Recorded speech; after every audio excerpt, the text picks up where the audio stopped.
So, thanks for joining us for Actual Factual Magic. We're on a endless journey to find great entertainment. So, Devin and I were working on the Zack Snyder cut of Justice League, and we got to thinking, how did we get here? What are some of the touchstone moments that brought us to this golden age of superhero movies? And ultimately, who is the king of making superhero movies? The DCU or the MCU? Now, this is not scientific or meant to be official in any way. We just thought it might be fun to take a look back at landmark films, good and bad, that got us to where we are today in superhero cinema. In full disclosure, I'm a Marvel guy. When I was a kid, we would ride our bikes for miles to the local drugstore to get the newest releases from Marvel. Spider-Man was my favorite, but I spent a fair amount of quarters on Iron Man and Hulk comics too.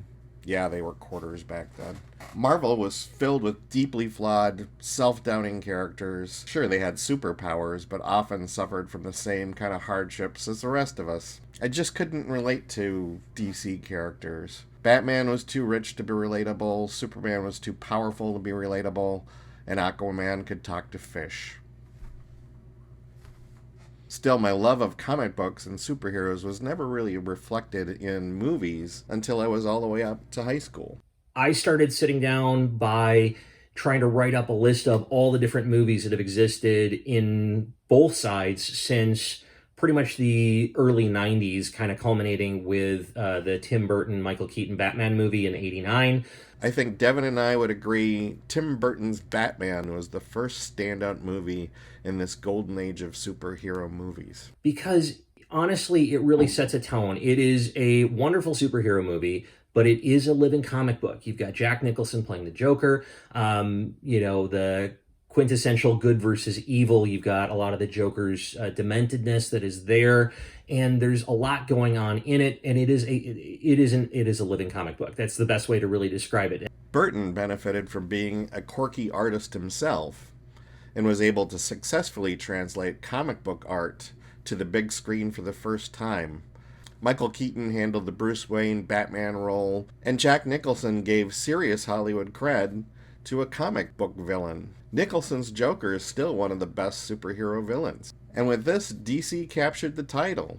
DC had the crown. Best superhero movie. Batman Returns in, I think, in 92, where now you again have Tim Burton and Michael Keaton, but now you've got Danny DeVito as the Penguin who enters into that movie, and again it continues on in that very cartoony comic book style, which is, I think, great. And these movies really set the tone for kind of the beginning of the return of the superhero movies. Danny DeVito's Penguin never felt like a real threat to Batman, and Michelle Pfeiffer's Catwoman felt shoehorned into this movie. It's not the worst Catwoman to make it to the big screen by far, but not used to full effect in a misshapen sequel. Then things fall apart. You get into the Batman and Robin movie, and you get into the kind of what was intended to be the continuation of this, but Michael Keaton drops out. Tim Burton's no longer attached to the project, and you've got people who continue on to try to push things forward. Val Kilmer takes on the mantle as Batman. Jim Carrey, Tommy Lee Jones now are your villains. And it presents an interesting movie from the standpoint that the villains are more interesting now than the central character.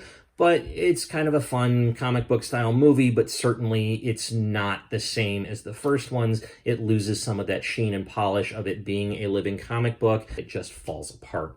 And Hollywood kind of proved my theory that it never quite knows what to do with a superhero movie. Hollywood executives decided to give Joel Schumacher the keys to the Batmobile and the Batman franchise. But Joel, coming from established Hollywood, did not understand why Burton's movies were so successful. Burton's movies brought comic books to life. Joel Schumacher wrongly thought that the world was craving the Batman from his youth, which was the Batman from the silly, campy 1960s television series.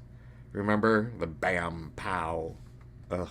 which of course was exactly opposite of what comic book fans wanted to see. These movies literally took the superhero genre backwards by years. You know, you've got Dr. Freeze with Schwarzenegger. You have Uma Thurman, who's there as Poison Ivy. Alicia Silverstone makes an appearance as Batgirl, and the movie is an unmitigated disaster and kind of kills DC for a little while. Schumacher literally drove the Batmobile and the franchise off a cliff. Batman Forever and Batman and Robin might be two of the worst movies ever made. Not superhero movies, just movies in general. Thus, I would like to introduce a new word into the movie-making lexicon. Shoemakered. Shoemakered is to meet audience expectations with something audiences never wanted.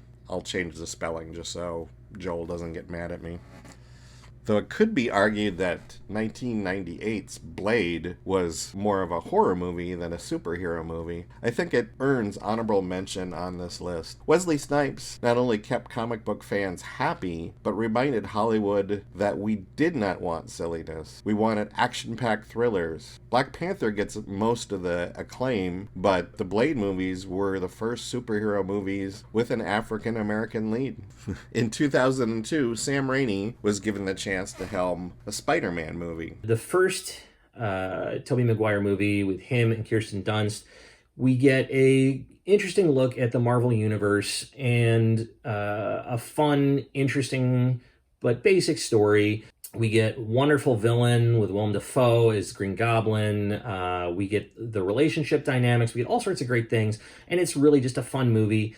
This first movie was good, but not great. The full face mask made us and the audience feel like we were watching an episode of Mighty Morphin Power Rangers. But the movie did well enough that audiences gave Raimi and Tobey Maguire a second try. Then comes the sequel, Spider-Man 2, and they really show what they can do with it now that it has this massive budget and everything else. I saw it in IMAX. The web-slinging scenes are fantastic on that big of a screen. For me, the weak point in this trilogy is Kirsten Dunst. I personally don't really like her that much as an actress. I have seen some things where she's been very good, but she, to me, doesn't come across as the thoughtful, intelligent Mary Jane to Tobey Maguire's Peter Parker. In 2004, Spider-Man 2 turned out to be one of the best superhero movies of all time. It was the first time special effects truly lived up to what we imagined when we read comic books. Alfred Molina's Doc Ock was a truly great villain. Everything seemed to come together perfectly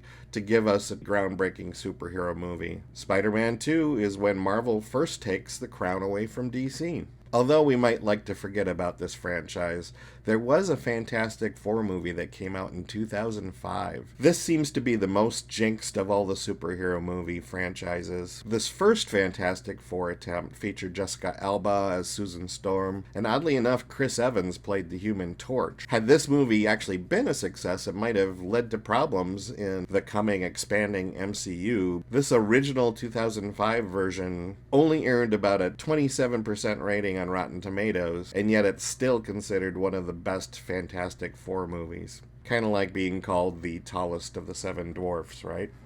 So how did the DCU get back in the game? Warner Brothers let another quirky filmmaker, this guy that used to dabble with like movies about juxtaposed time, and they let him direct another complete reboot of the Batman franchise in 2005. This, of course, was Chris Nolan. Nolan's vision for Batman was to place him firmly in reality. He borrowed heavily from Frank Miller's Dark Knight graphic novels. Christian Bale's Bruce Wayne Batman was one of the best depictions of this character ever captured on film. His origin story is given depth and meaning. They really rebooted the franchise. I mean, I think, calling it Batman Begins was a real honest homage to that. And you get the true and, kind of a real unvarnished look. It's much more real life, loses that comic book luster, and artistic design tries to go much more realistic with it and sets kind of a new tone and a new pace for updated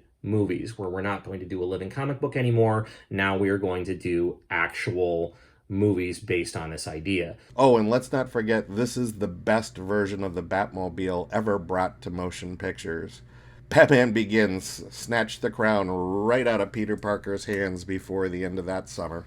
In 2007, Spider-Man 3 tried to regain the crown, but instead of slowly developing what could have been an amazing franchise, the studio decided to put no less than 4 villains into this third installment: Sandman, Green Goblin, and Venom. Oh, and the fourth being the worst villain of them all, a dancing Peter Parker. It was a cluttered mess. And the dancing scene, well, that was Sam Raimi Schumachering the franchise. Kind of a theme with a lot of these trilogies that have come out, where the third movie is kind of the letdown. First movie goes pretty big, second movie they go bigger, third movie they go for broke, and it just falls apart. Now here's where things get really interesting. In the spring of 2008, Marvel's first self-financed movie, Iron Man, came out. I don't think even the folks who made this movie knew what they were beginning. Let's be honest, if Iron Man flopped, there'd be a good chance that the Marvel Cinematic Universe would have ended right there and then. But Marvel gave the world an alternative to Batman. Another troubled rich man, but Tony Stark was perhaps the first superhero who chose not to hide behind a mask, which is a huge storytelling departure from almost anything else we'd seen in superhero movies up until now. Iron Man was a massive hit, followed the very next month by The Incredible Hulk, making Marvel Studios one of the most successful movie-making entities in Hollywood. So now the crown was firmly on the head of the MCU for at least a few more months. At the end of that summer, The Dark Knight hit screens all across the world. Heath Ledger's Joker, outstanding movie. DC knocks it out of the park. Nolan's Batman trilogy's middle chapter turned out to be a substantially better movie than Batman Begins. Not only did it give us a more established Batman, but we were introduced to someone who would become the best villain in cinematic history, in my opinion. Heath Ledger's Joker gave us something we rarely see in cinema: a villain who not only outthinks and outperforms the hero, but outthinks the audience as well. This Joker was compelled by chaos. As Alfred says, some people just want to see the world burn. There's never been a more powerful portrayal of a villain. Ledger's legendary depiction will never be forgotten, probably never be outdone. So now the crown for best superhero movie was firmly on the head of Batman and the DCU. They would hold the superhero movie crown pretty firmly right through the end of Nolan's Batman trilogy into 2012. But it's really the initial Iron Man movie and then the Captain America as the first kind of two movies that set up the Marvel Cinematic Universe, the MCU. And these are the movies that really kickstart everybody's interest in these superhero movies. They are well written, the plot's fantastic, they're well directed, the action sequences are outstanding, and we really get into kind of a new realm with a lot of these movies, and we get into new places that they can go, and they're intriguing and involving. And then Marvel starts to really build upon the cinematic universe. They churned out Iron Man 2, Thor, Captain America, the first Avenger, and then, later, the first Avenger team-up movie of all the available Marvel heroes in one motion picture. In 2011, DC upchucked a horrid Green Lantern movie, but this would not be the last time we saw Ryan Reynolds in a supersuit. Thankfully, this was the last time we would see him in a green supersuit. I'd say in 2012, due to the first Avenger movie and the last Nolan Batman, Dark Knight Rises, the MCU and the DCU were kind of locked in a tie. Both were kind of sharing the crown. There was no clear winner. Well, the winner was really us, comic book fans, who were giddy to go to the movie theaters and have this much content to enjoy. So the Sony version of Marvel was trying to get into the game during these years too, with another reboot of Spider-Man, this time calling him amazing and putting Andrew Garfield in the red and blue tights. Not to be left out, the 20th Century Fox version of Marvel was churning out X-Men movies in what seemed like every imaginable configuration. There were new X-Men, regular X-Men, X-Men from the 60s, X-Men babies, I don't know. It seemed like somehow there were just so many X-Men movies coming out. The X-Men movies were fun, they were good movies, but not great, and some were downright bad. In 2013, Fox attempted to narrow their focus down and put out the first Wolverine movie. Again, it was good but not great. Neither Sony nor Fox had the mojo that Disney had going with their tightly interconnected Marvel Cinematic Universe. All these other movies that are now tying in together and creating all these different things. And the cinematic universe extended to a couple of TV series. We had the Agents of S.H.I.E.L.D., which has events that directly tie into the different movies as they're coming out. So some of the events in the movies tie into what happens in the TV series. I mean, Marvel's being incredibly intelligent about how they're pulling these off. I think DC made a pretty valiant attempt to break the tie with the 2013 release of Man of Steel. I'm not a fan of Cavill as Superman. He's too dark, too broody. I think if Superman always is a little bit more of a jovial, happier character than dark and brooding. So for me, it doesn't work. This was produced by Chris Nolan, but directed by Zack Snyder. I felt it was a nice passing of the baton from Nolan's Batman trilogy to how Superman might appear in that same cinematic world. Man of Steel succeeded in showing a hero with godlike powers and the ethical dilemmas that comes with that. However, it was not the success Warner Brothers wished it could have been, especially with Disney through Marvel and through Star Wars raking in all the box office earnings during those years. With a constant drumbeat of new releases coming out of the MCU during Marvel's Phase 2, Marvel wasn't making any missteps like the other studios, but I think we can agree that Iron Man 3 and Thor Dark World were not great movies. Good, not great. The mediocre movies in the bunch are usually, for the most part, at least still summer blockbuster fun movies. They're not usually terrible movies. But finally, Marvel found a way to break out of the tie with the release of Captain America Winter Soldier, Guardians of the Galaxy, Ant-Man, and the second Avengers movie, which were all really enjoyable films. In 2015, 20th Century Fox attempted to reboot the Fantastic Four. Yeah, it was not good. Now, in 2016, DC tried to stage a comeback. The much-anticipated Batman vs. Superman Dawn of Justice hit movie screens. This was DC's first attempt to tie the post-Nolan DC universe together, and audiences got another good, not great movie. The best part of this movie was the introduction of Wonder Woman, and the worst part of this movie was the entire setup shifting on the mention of Clark Kent's mother's name, Martha. Had that point been better developed, this could have worked, but in the edit we got, the shift was so sudden and so abrupt, it was like Martha was Batman's secret safe word. Good movie, but not good enough to take the crown back from Marvel. DC kept swinging with the 2016 release of the abysmal Suicide Squad. And, that's the movie that introduces us to Margot Robbie as Harley Quinn and the Jared Leto Joker.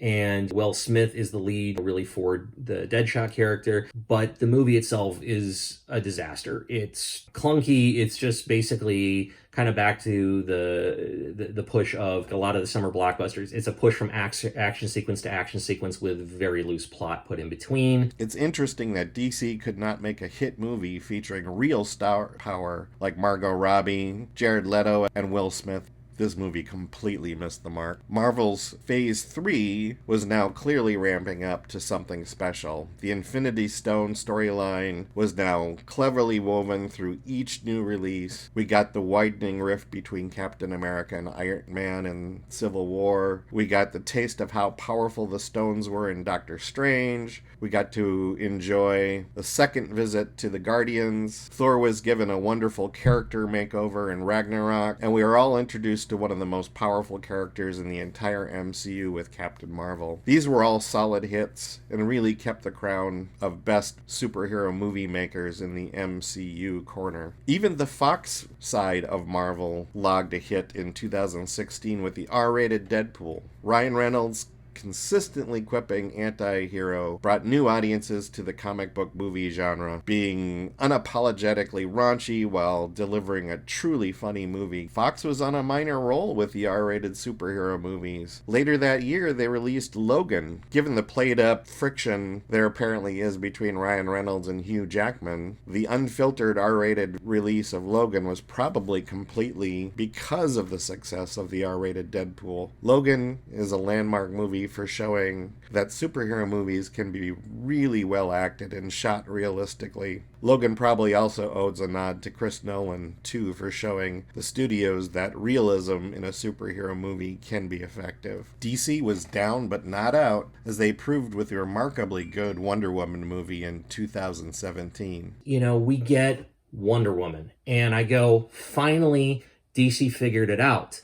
They create this incredible movie, this wonderful universe that bridges into some of these other movies that they have done recently. Gal Gadot, who's this wonderful character, strong female personality that drives this movie, is willing to show just how much women can do, and I am strong enough, I can do this. And a great supporting cast of characters. The plot's fantastic. I enjoyed this movie wonderfully, and including all the twists of who the bad guys are and everything else. I'm going, great. DC finally seems to be getting storytelling right again. Putting Diana Prince in the middle of a World War I adventure was genius. DC gave us one of the best female leads in superhero cinema history. This was a great movie, and for the time it ran in theaters, I'd be willing to give DC the crown for about a month, but even Wonder Woman could not hold the crown against the constant barrage of great movies coming out of the Marvel Phase 3. Once again proving Hollywood executives do not know how to handle comic book movies, Warner Brothers started to sense the epic juggernaut Marvel was putting together with the release of Infinity War, so they put all their eggs in one basket to release DC's big team-up epic Justice League. There's no doubt in my mind the 2017 original release of Justice League was rushed to try to counter the pending success of Infinity War. DC included characters that were not previously developed in their own movies.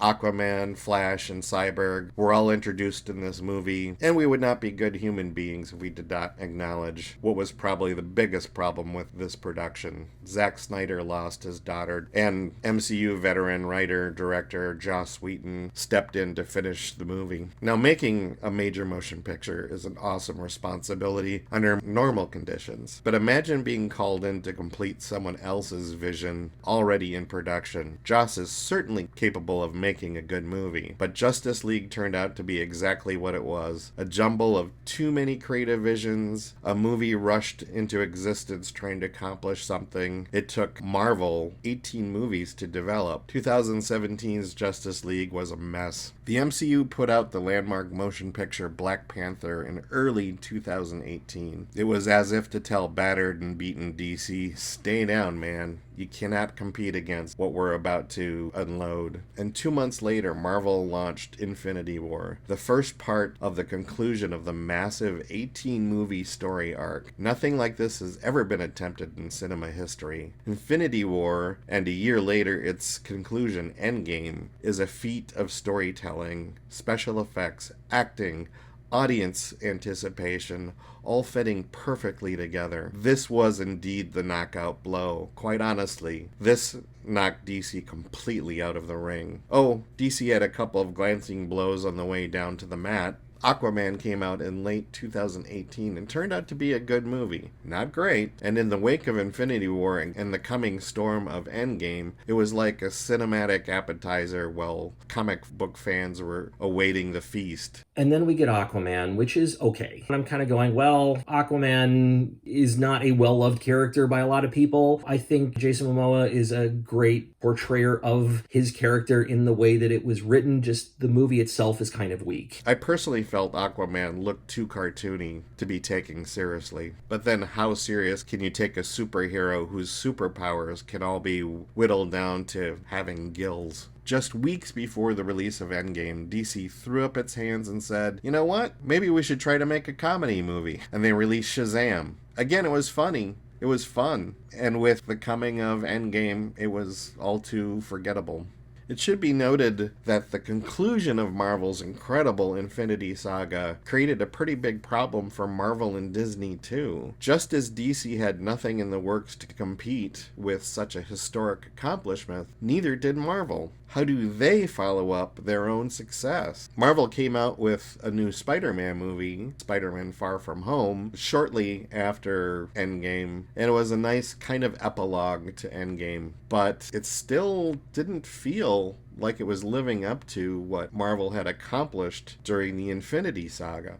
In 2020, we got a hint that DC was still completely off track with the release of Birds of Prey. The problem is DC had not established enough of their own superheroes, and here they were trying a second attempt to introduce us to a weird array of supervillains. And then the pandemic hit.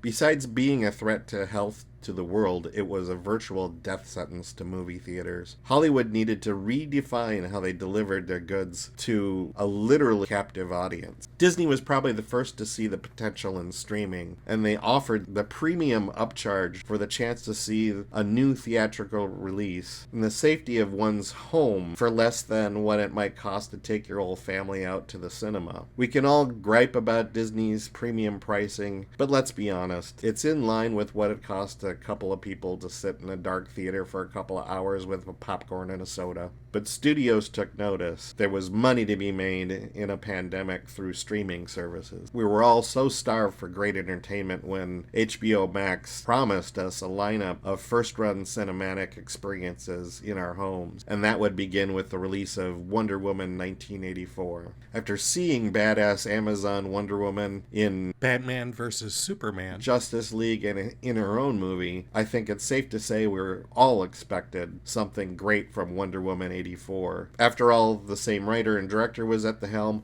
What could possibly go wrong? The movie begins fine. There's this epic contest between Amazon warriors and a young Diana Prince. It's great. It looks great. It's setting up something huge, we thought. But then the filmmakers shoemakered the movie. They threw out all the legends and lore we learned from Wonder Woman's previous appearances.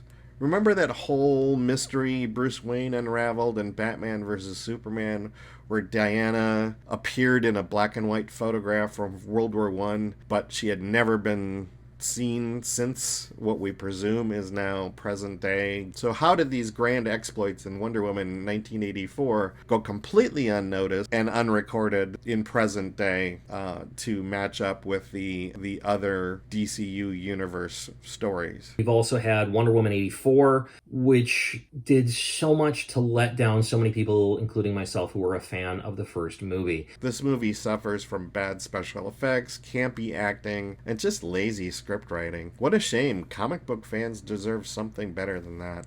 Think of the balls it took for Zack Snyder to walk in the offices of Warner Brothers and say, "Hey, remember that movie that kind of tanked in 2017? I'd like to completely remake that movie and add 2 hours of content and release it on a streaming service while theaters are still struggling to put audiences in seats."